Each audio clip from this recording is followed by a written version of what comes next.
You know that feeling, right? You meet someone and boom, instant connection. Same sense of humor, love the same weird movies, just chemistry. It feels amazing. Oh yeah, that initial spark is fantastic, really exciting. But then you think about couples who maybe didn't have that huge initial spark, or maybe their hobbies changed over the years. Yeah. Life happened, you know? Mm-hmm. Yet somehow they seem stronger than ever. While maybe that first couple, the one with all the checks on paper, they're struggling. It makes you wonder, doesn't it? What's the actual glue? What's really holding things together underneath it all? Exactly. And that's what we're diving into today. We're looking at the bedrock of lasting relationships, shared values. Right, not just the surface stuff, but the deep down beliefs. We're going to unpack why these core beliefs are, well, just so much more fundamental than liking the same music. How they shape everything, your choices, your arguments. How you navigate the tough times. Yeah. And ultimately, how they build that foundation for a really deep, meaningful connection. So our goal here is to help you understand what values really are, why they matter so much, and, how you can actually use this idea to build stronger relationships yourself. Build them on purpose, on solid ground. Precisely. Ground that can handle life's inevitable storms. Okay, so let's start right there. Yep. We talk about compatibility, and like I said, people jump to hobbies. Oh, we both love hiking. Sure, the common interests. But what are values, really? Why do people call them the bedrock or the moral compass? That sounds much heavier than enjoying hiking together. It is heavier, in a good way. Values are those fundamental beliefs, the principles that actually guide how you live your life, your decisions, your actions, how you see the world. So like your internal rule book. Kind of, yeah. Think of it as your internal blueprint. It's what really drives you. Mm. And unlike hobbies, you might love skiing now, but maybe you get injured or just lose interest later. Right, hobbies change. Exactly.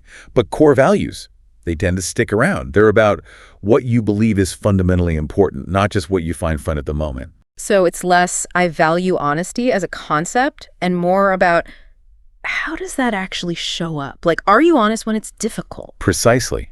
It's the living it out part, the day-to-day choices that reflect that belief. Okay. And these values, they come from all sorts of places, They can be cultural, like maybe a deep respect for elders that shapes how a family interacts. Mm-hmm. Like multi-generational households. Yeah, exactly. Oh. Or they can be religious or spiritual. Mm-hmm. Maybe valuing forgiveness or service comes directly from your faith. Sure. Then there are ethical or moral values principles about right and wrong. Honesty, fairness, taking responsibility, stuff often taught early on. Things you learn growing up. Right.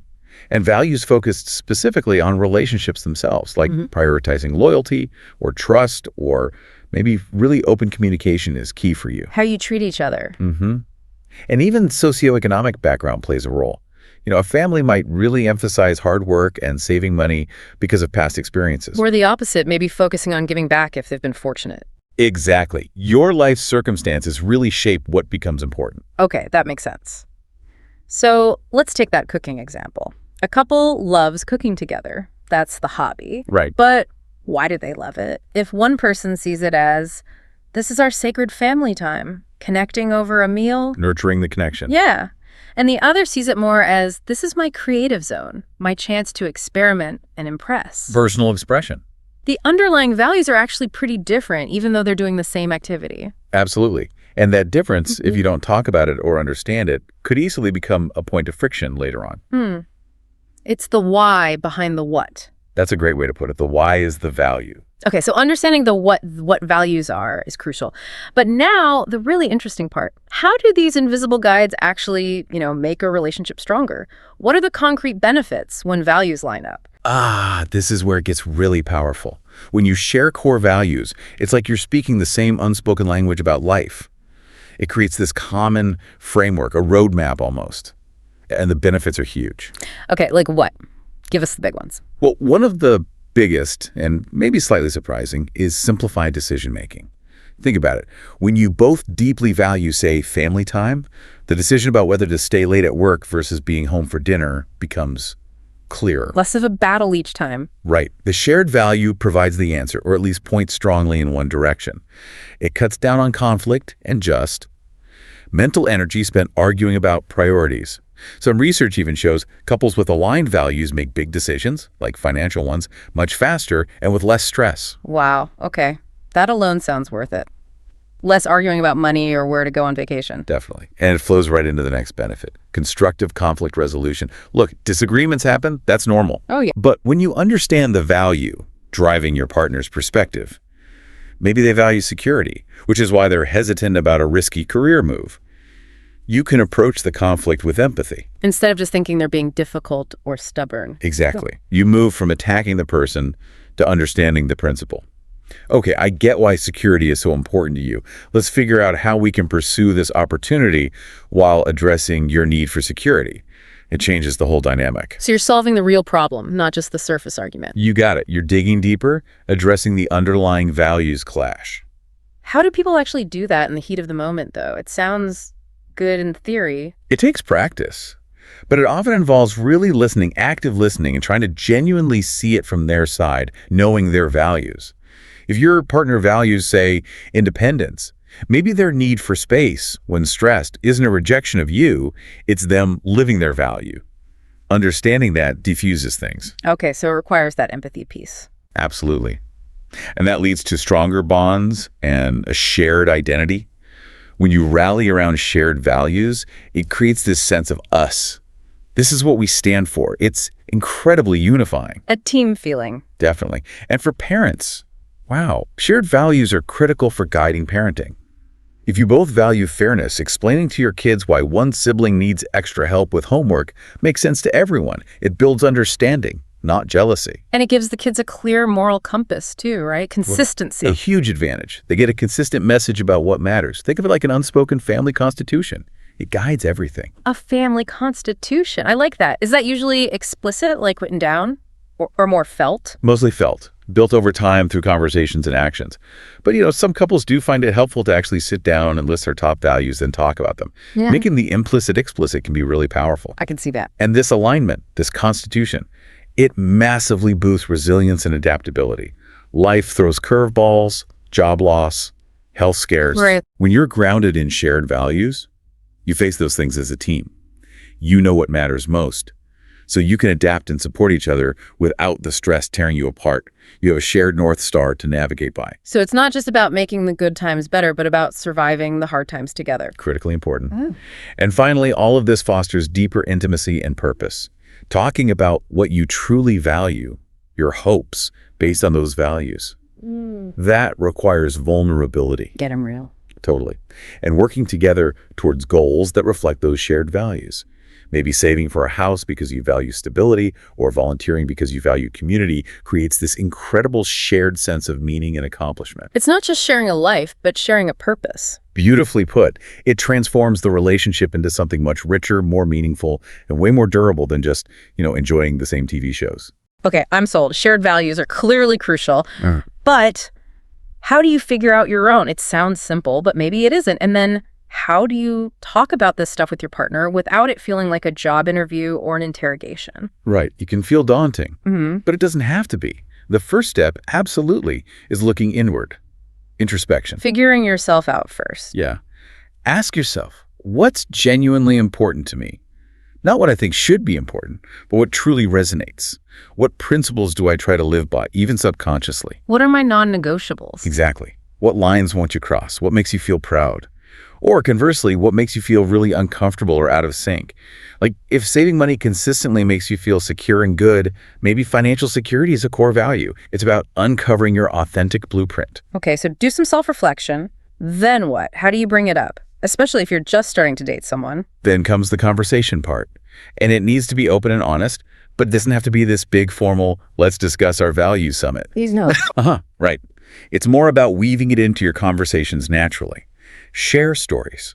Talk about why certain things matter to you, maybe linking it to an experience. Seeing my parents volunteer really shaped my views on community, that kind of thing. So sharing the why again? Yes. And listen to their stories too. And remember, it's an ongoing dialogue. Values can evolve as you grow. Now, with someone new, you don't want to hit them with a values checklist on date 1. Definitely not. But maybe by date 4 or 5, as things get a bit more serious, you can start asking slightly more direct, but still conversational questions. Like what?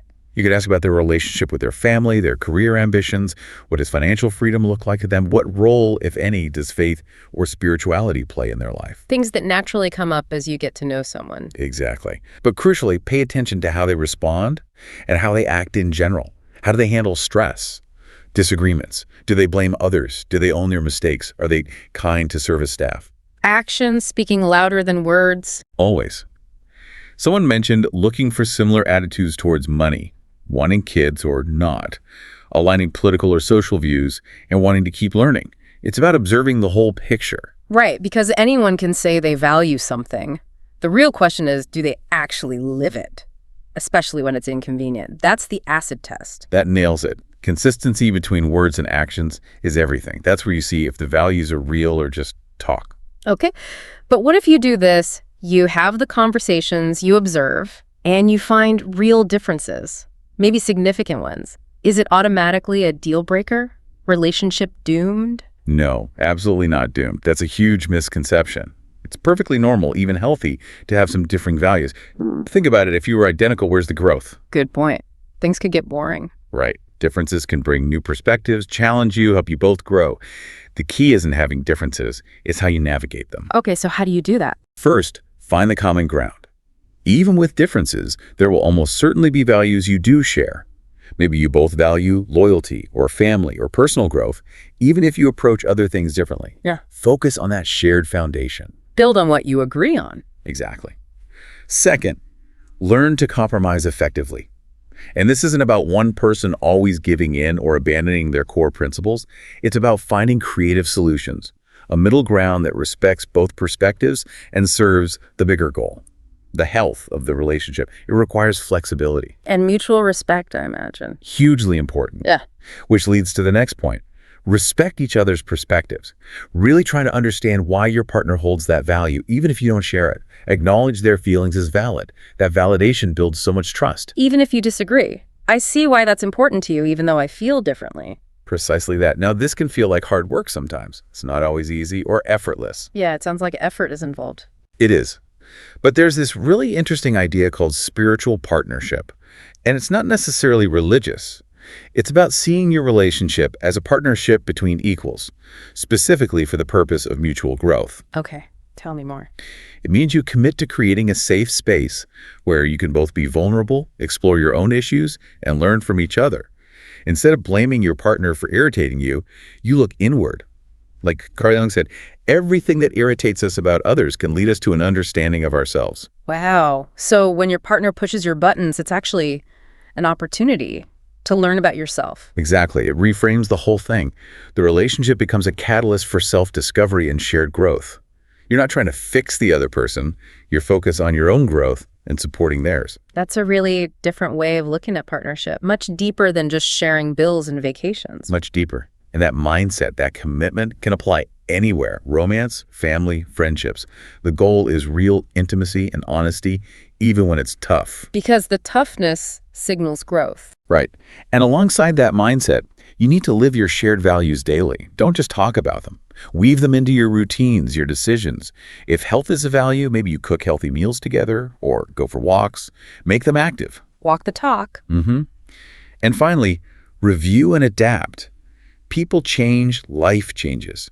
Your values might deepen or shift slightly over time. So make it a point to check in periodically, maybe once a year or after a big life event. Just talk. Yeah. Are we still aligned? Are our goals still reflecting our shared values? Keeps the foundation strong but flexible. Exactly. It ensures the relationship evolves with you, not away from you. So bringing this all together, Yeah. what's the big takeaway? It seems like building a relationship on shared values isn't just a nice idea. Not at all. It's fundamental. It's about having these guiding principles that genuinely help you make decisions, handle conflicts better, get through tough times as a team. And build something really deep and resilient. It's about knowing your own blueprint, really understanding your partners, and then consciously building a life together where those blueprints align as much as possible. It creates that shared journey, that shared purpose we talked about. Not just existing together, but moving forward together with intention. So here's something to think about. If your values truly are the blueprint for your life, No. how clearly have you actually shared that blueprint with the people who matter most? And on the flip side, how well do you truly understand theirs? What might change if you took the time to really explore that together? We really encourage you to think about your own values, maybe start some of these conversations, see what happens. You might be surprised by the depth and strength it brings to your connections. Thanks so much for joining us for this deep dive. Until next time, keep exploring, keep learning, And keep building those strong foundations.